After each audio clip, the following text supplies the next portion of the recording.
The original Momodora was a stage-based side-scroller, but began life as a Metroidvania known as Moonchild. Ultimately, the developer Ardeen chose to scale the project back, but just a year later he would return with a new Momodora game, and would this time follow through on the exploration elements he was aspiring for. In the second part of this Momodora Retrospective series, we will explore Momodora 2 in its entirety. Momodora 2 hit the TigSource forums on July 10th, 2011, just shy of a year from the 1.0 release of Momodora 1. The game's title screen depicts a maple leaf. If you check the page for Momodora 2 on the Wikia though, it will tell you that the game's title screen is this art depicting a girl with twin tails holding a leaf and overlooking a vista. This is promotional art for the game, and Timmy Chang did return to draw this, though it is not within Momodora 2 itself, at least not with the version you can currently download for free off of itch. The song that plays is a variation of the series' title theme, which was originally composed by J.W. Hendricks for Moonchild. This variation is by Electro Bear, who would become a mainstay composer for the series. When we hit start, we can see, oh yeah, we have save slots now. Let's start a new game. Just like last time, we open to a girl hopping down a set of ruins. It seems this place is called Angelus Arare, which could be a Chrono Cross reference. It's apparently Latin for where angels lose their way. And immediately we run into another girl. "Oh, there you are, Momo," she says. "I'm sorry for speeding a bit, but I had to make sure this place was safe for my little sister. That is Nanashi Raynal, the older sister of our player character, Momo Raynal. You know, being on a mission like this isn't for any girl. We trust that you'll find the underworld queen of this shrine and defeat her." The underworld queen? I guess that'd have to be Lamia from the prior game, right? "Ever since her appearance, we've been having problems in our village. Something must be done." Nanashi tells Momo this is something she must do alone, and heads home. I think Nanashi is kind of funny since her purpose is entirely to just dump this brief bit of exposition. We don't see her again after this, but I think it's charming we get a glimpse of Momo's home life. Effectively, she's just an exposition block from Mario World, but I appreciate that she adds a tiny bit of character. Hit the attack button to see what sort of weapon they sent with us to assassinate the Underworld Queen. A leaf, just like the one Isadora used in the previous game. If you played Reverie, this bell should seem familiar. Hit it to save your game and restore your health. Also, we have a map now. This is a Metroidvania after all. You probably noticed there's a door up there. We can't reach it right now, but we can come back later and see that it says Bomb Service Meeting Room, staff only allowed. Bomb Service is Ardeen's company. I don't believe it's mentioned in Momodora 1, so I think between the release of that game and this one was when Bomb Service had started. I searched around to find a specific date that the company was started, but I wasn't able to find one, not even on their official website. We pass into the Koho Plains, Koho being the name of this land, as established in the first game. Here we see these spike ball things. They replace the spikes from the first game, and they're a bit less dangerous. They won't immediately erase us. Hopping over them is easy, but if you're not careful, this plant fella will pop out of the ground and damage you. It's called a sprout. They can be a little annoying when you're not expecting them, but they're not difficult to take care of. As we continue onward, we see these Bachman statues. I'm not sure if someone sculpted these, or if these are actual Bachs that somehow got stoned. I thought they were alive when I first saw them, and I tried attacking them. Moving on, we're stopped by a familiar-looking demon girl. So it's just a Koho maiden after all. I presume your mission here is to kill me, right? Unfortunately, that's unlikely to happen. Just go away. You're so weak, killing you right now won't even be fun. And just as quickly as she appears, Isadora vanishes. Right, I should have mentioned, that was Isadora Doralina, the protagonist of the first game. The gods cursed her for infiltrating their domain, and now she's wreaking havoc. The description for this game that Ardeen posted on the TigSource forums reads, Momodora 2 takes place some time after the events of Momodora 1. The previous protagonist, Isadora, was cursed into an underworld queen for breaking into the sacred shrine, Terra Altar. Terra Altar is the setting of the first game, but I don't think the first game ever names it. Also that wording there, cursed into an underworld queen. In addition to what Nanashi said, the underworld queen of this shrine implies that there are just multiple underworld queens that exist in the world. So Isadora probably isn't replacing Lamia. And Lamia is presumably still in Terra Altar. The post continues. Her rebirth as an underworld queen has caused a lot of problems to nearby villages. Due to that, Momo, a shrine maiden from Koho Village, is sent on a mission to find the new queen and slay her. Sir Raptor posted, "Given the ending of the original game and the plotline of this game, I sort of get the feeling you genuinely hate the protagonist of Momodora 1. Ardeen replied, laughing, "She's actually my favorite character." Ignoring Isadora's advice to just go home, we enter the temple. Since we can't break these blocks yet, we ascend and get hit by this Bach. It has the same appearance of the square box Lamia used at the end of Momodora 1, but it's got the behavior of the claw-looking ones from that same game, in that it falls on you. The ones from the first game were pretty tanky, but could be killed. These new ones are invincible. They still flash when hit though, which can be confusing. I think instead, hitting it should have made a dink noise without it flashing at all, to make it more evident that you can't get rid of these guys. Oh, but here's something new, a treasure chest. A Bachman is standing guard, but his booty is ours. It's the Koho charm. Hitting up an attack now lets us throw seals. It's a ranged attack that will also let us destroy these blocks. To make a row disappear, you'll have to hit the block with the shape of the letter I on it, meaning that we can't get rid of the blocks in that previous room yet, since the block with the I shape on it is on the other side. We can also use them to hit save bells. It does save your game. Though be careful because we do have a limited supply of seals, but enemies can drop them upon defeat. Continuing our ascension, we enter Mint End. No clue who this statue is supposed to be. A maiden, I'm sure. Wait, but are these statues the shell fruit mentioned in the first game? Game theory, is this the lady who rained 1,000 shell fruit from the sky that one time? Heading to the right, we go through a wall and find a secret room. Another treasure chest is being guarded by these eye guys who want to occupy the same space as us. They're called Oros, and I think they are a new enemy type. I said they aim to occupy the same space as us, but that's not entirely true. They exhibit a bizarre behavior where, when they're coming down on you, they'll stand just above your head and float around, waiting for you to jump into them. Subduing them, we claim our reward, a love letter. Within the letter, words filled with love and joy became swarmingly attached to your soul. After reading it, the love letter vanishes into thin air, health boosted. These things are going to make our health bar pretty fat. Exiting the room, we head to the left and dispatch these flying arrow things called Lawa Lawas. They were present in the first game, though they had a different appearance and acted a little differently. These ones will just fly up and down in the same spot, whereas the ones in the first game would fly towards you. Unfortunately, the health and seals that these ones dropped got stuck in the wall.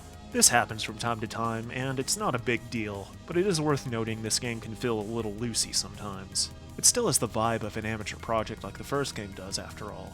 I don't think it's enough to ruin the experience, however. Running under these box, we find a blonde girl with a blue bow. After running away from so many one-eyed freaks, I meet a decent human. I'll definitely keep your name in my memory. As for my name, it's Melko. I come from a very faraway land in search of the missing princess from my country.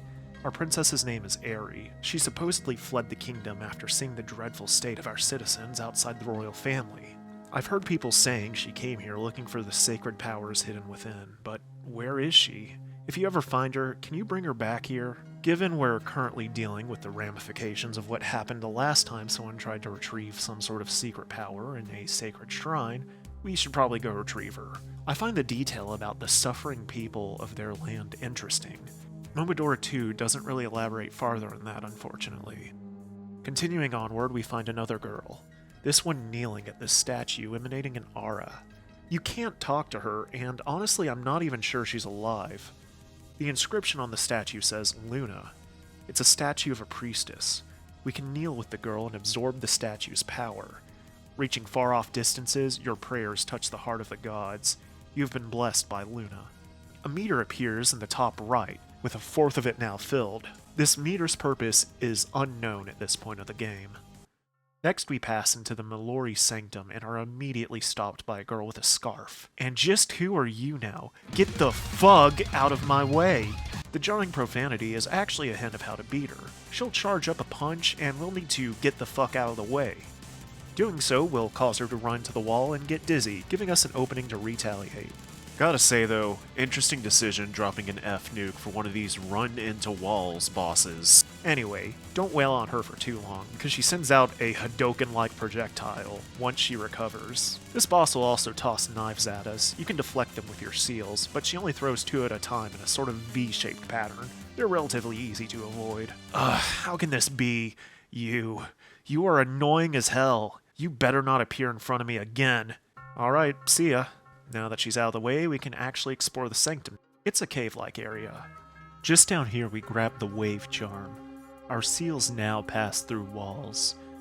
This upgrade is very useful, not only for breaking walls we can't get to the other side of, but also for letting you take out enemies while you hide in cover. And to the immediate right is the statue of the priestess Mallory. We pray to her and get another pip on our, piety bar. With the wave charm, we exit the sanctum and return to that wall we couldn't break earlier, near the start of the game. We can take care of those blocks now, since our seal can go through and hit the blocks with the eye-shaped inscription on them on the other side. This takes us into Coel Coel, a dungeony area eclipsed in the dark. It shares a name with a real city from Argentina. No clue why, though. Immediately, we run into another NPC. Oh, a human? Ni hao. My name is Mai. I come from a faraway land. I'm here for the same reason as you. My people are threatened by an evil force coming from this temple. For some reason, I cannot get to the source of the evil, though. I wonder why. In the previous video, I speculated that the gods of this world are spiteful.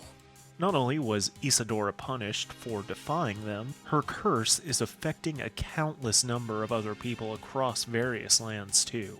They're punishing everyone for the sins of a girl whose mother was killed for their own purposes. And those are the same gods we're praying to with Momo. With that being said, it's not like we have a lot of information to work off of. This is just my assessment of the gods, based off of Momodora 1 and what we've seen thus far of Momodora 2. If we talk to Mai again, she'll say, "I can't believe how inefficient my kung fu is here." Mai's kind of funny because she arrives at this temple and ultimately doesn't accomplish much.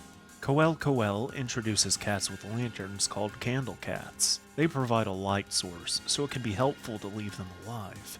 All they do is walk back and forth, so they're not a huge threat. These ghosts, however, called Bach ghosts, do not generate light, so if we're not careful, we can easily run into one. There's also a statue of a guy with a bandana holding a leaf. I think this guy is the first dude to appear in the otherwise all-lady Momodora. Don't know anything else about him, though. Heading down and to the left. What the fuck is that? These flower things called flowers aren't that scary on their own.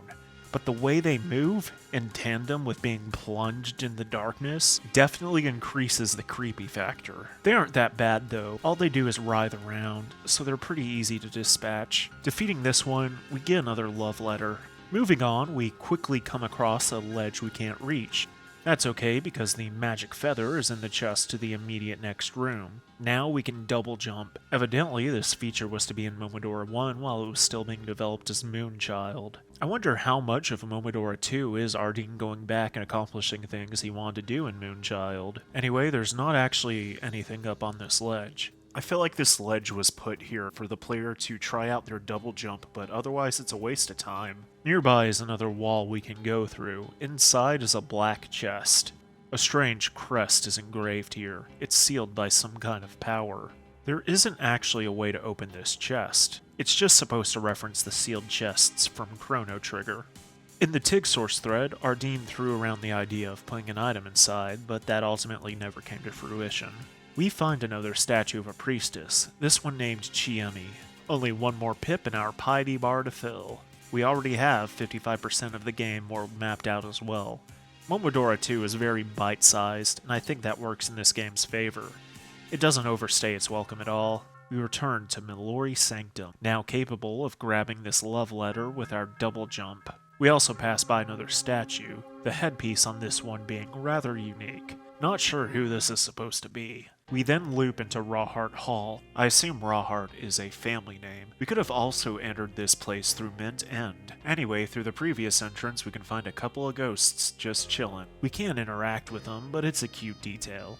We quickly come across a maid enemy called a maid.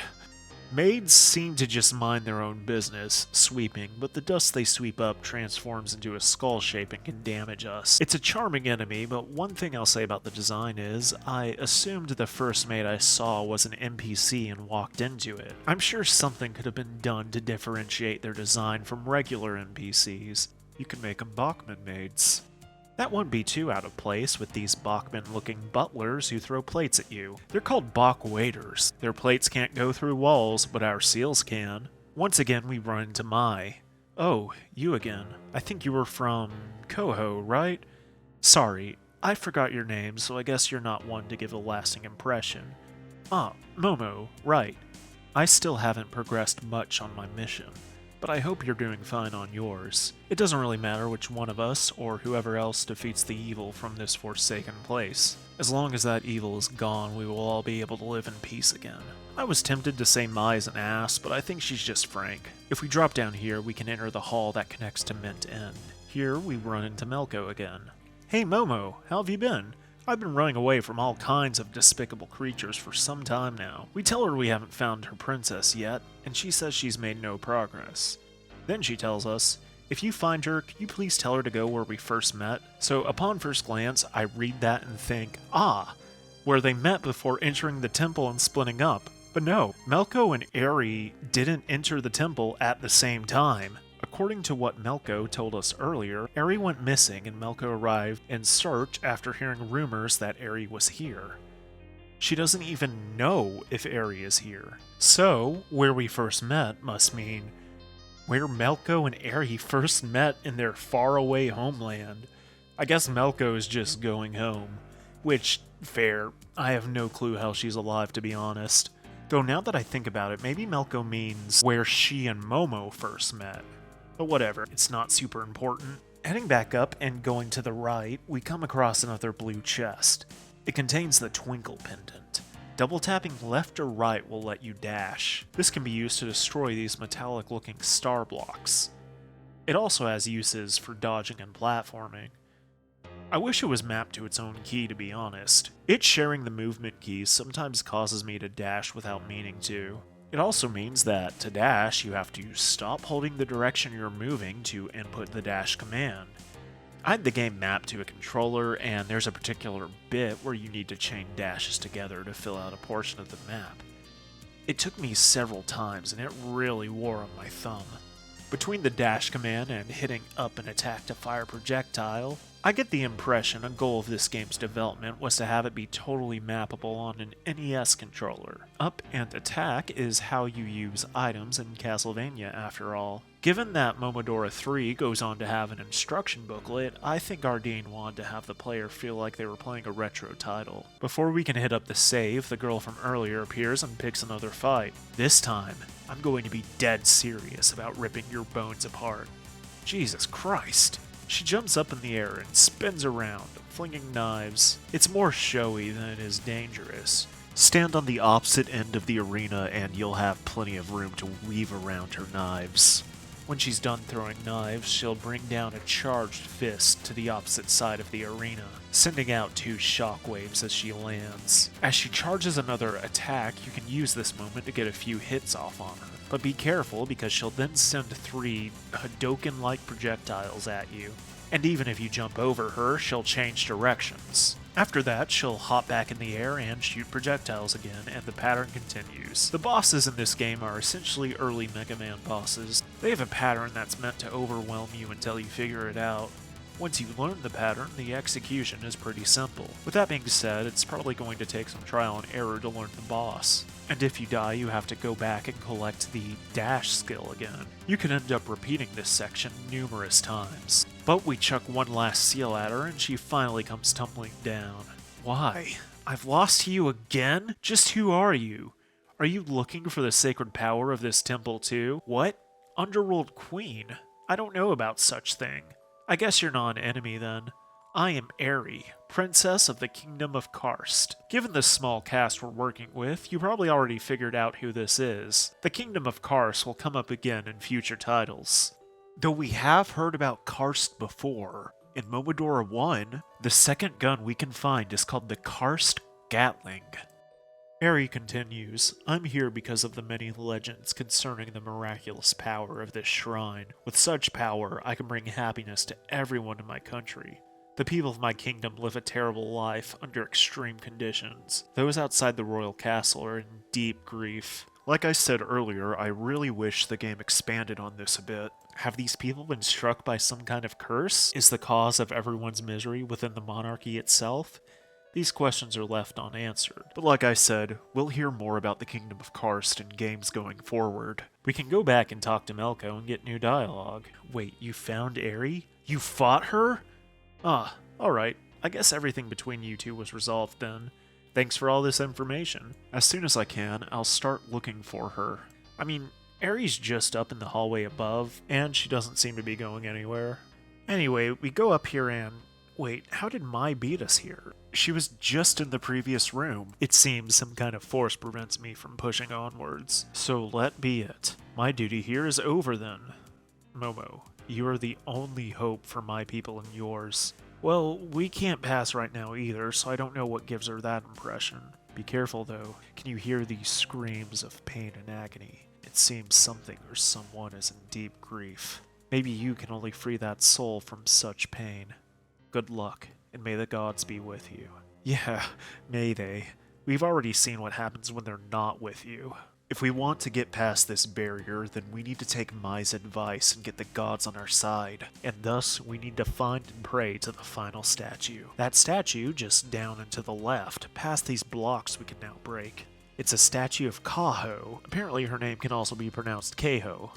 We'll be seeing more of her in the titles going forward. Once we pray, our meter is filled. We can now go past that force field. But first we return to Mallory's sanctum and use the dash to take care of these sneaky breakable blocks in the floor. I found these on complete accident on my first playthrough. I'm not sure I'd ever have found them otherwise, not without a guide at least. We head down and find another blue chest. Inside is the green magic leaf. It's stronger than your maple leaf, and is said to be able to purify even the heart of an underworld queen. This is a key item needed to get the game's true ending. We return to the force field room, now able to pass through and enter the final area, the Ivory Netherworld. We are immediately accosted by flying Bachman. Oh great, the Olhos are back as well, and they shoot projectiles through walls. We also see these guys called Jichon that shoot lasers or whatever wherever we're standing. Jichon means grandpa in Japanese, by the way.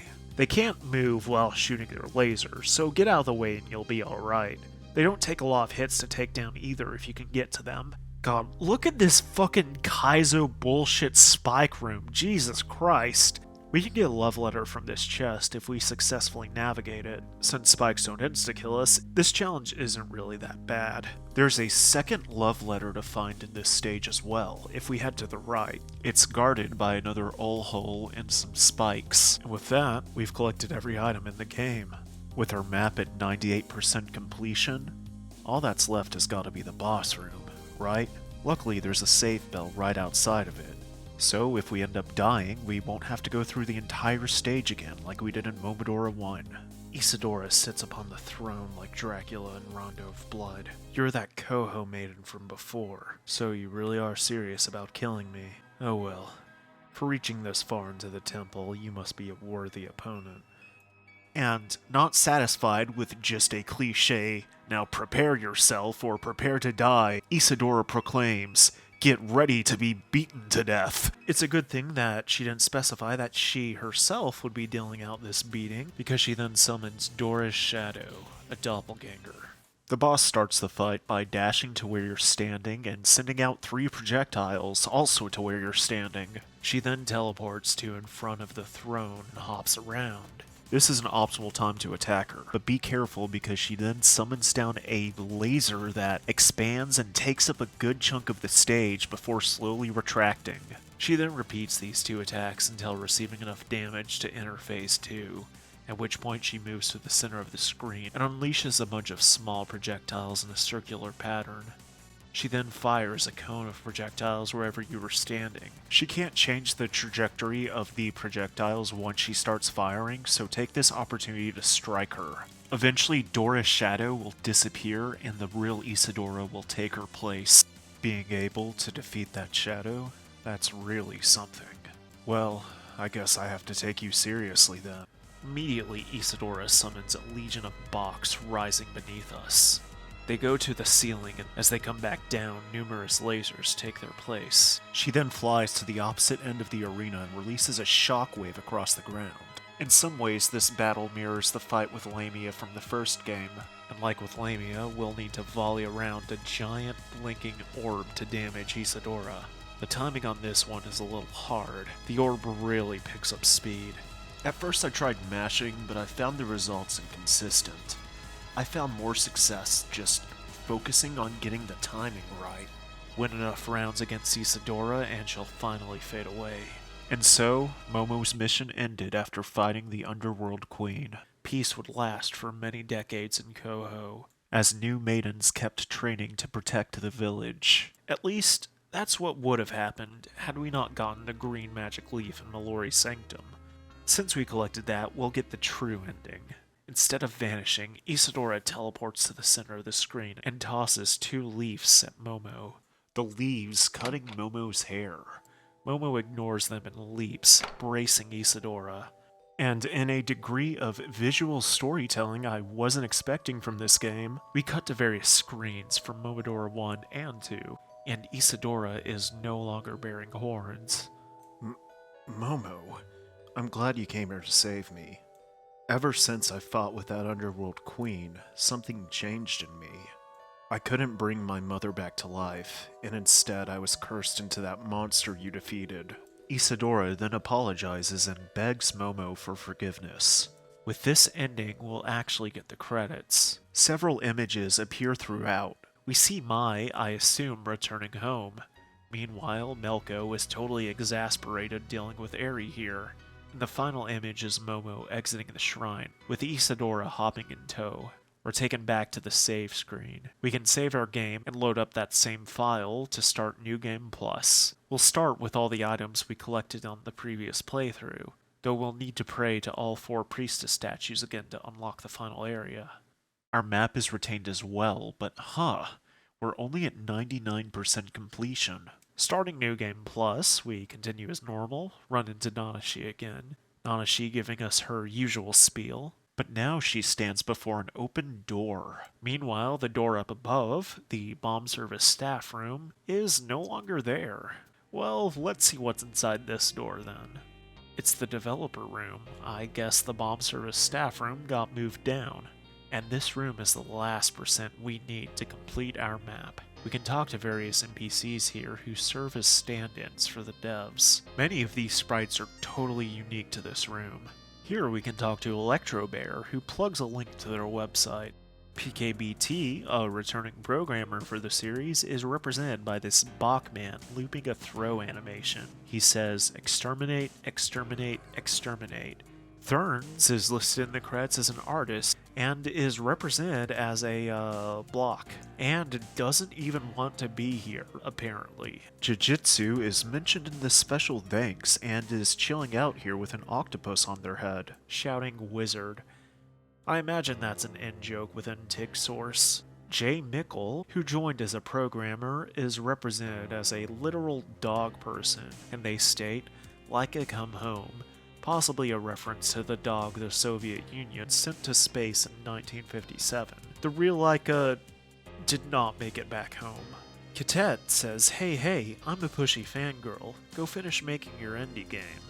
I didn't find her in the credits for this game, but she goes on to be mentioned in the special thanks in Reverie Under the Moonlight. I assume she's a friend of the devs. And hey, it's Vodka the dog from the first game, representing our Dean. He says, "I'm glad you made it this far. It means a lot to me. Thanks for playing this game. I hope you enjoyed it, and I certainly did." Momodora 2 is still a small-scale project like the first, but we can already see Bomb Service growing as a development house. Momodora 1 was rough but passable, and Momodora 2 turned out as a solid, bite-sized package. I do think it feels a little more slippery than the first game, but overall I'd say Momodora 2 is a huge step up, and the series would only continue to improve going forward. In the next video, we'll be taking a look at Momodora 3, not just the final release in its entirety, but also the radically different demo. showcasing a build of Momodora 3 that would ultimately be scrapped. Be sure to subscribe and hit the bell so you can catch it as soon as it drops. I want to thank you for making it this far in the video. If you liked it, please consider leaving a like, dislike the video if you disliked it, and let me know what I could do differently in the comments down below. If you've played Momodora 2 before, I'd love to hear your thoughts in the comments as well. This has been Idol and Ghost, and I'll catch you later.